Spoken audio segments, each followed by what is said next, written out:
Krishna Kumar Karwa, MD and CFO of Emkay Global Financial Services, joins us right now on the show.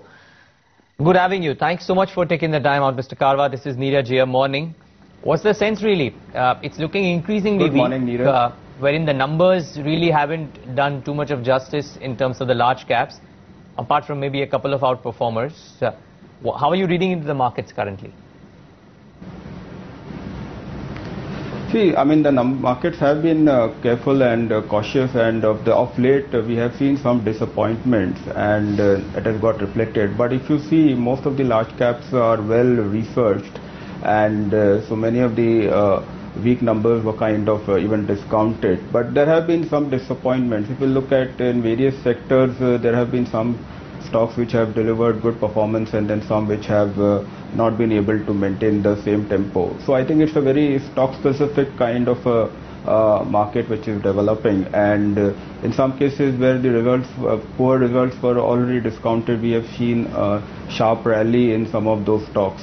So I think it's again we are getting into a very cautious kind of a mode, both from global and domestic reasons, and results are driving some of the stock performances. Mr. Karwa, you spoke broadly about some individual disappointments that have come in. You know, a question that comes to mind is the commentary that is given in by a couple of large index companies on how the monsoon is shaping up and their concerns on how their individual companies would do, a Hero MotoCorp or HUL, for example, which came out with good numbers but was cautious on the monsoon impact. How big a bearing you think that is? Because the IMD is speaking about the possibility of this being a below normal monsoon now.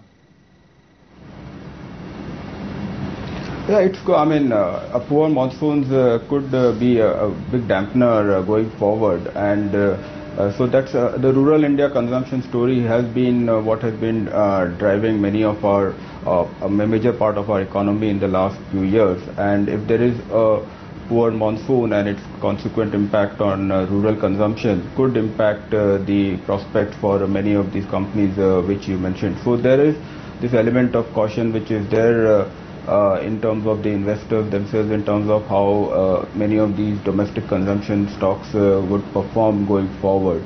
As far as food grain prices, I think we have sufficient grains as far as wheat and rice is concerned. The challenges could be on your pulses and oil seeds, where there could be a deficient in terms of production. So, and it could possibly have its own negative impacts on inflation.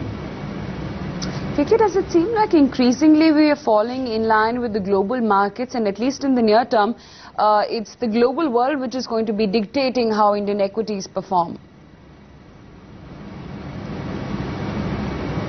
Yes and no. I mean, in the immediate run, what we could possibly see could be some policy action. And now that the presidential election is behind us, and there was a lot of expectations built up on kind of policy action expected, and if those some of these events pan out, then there could be domestic there could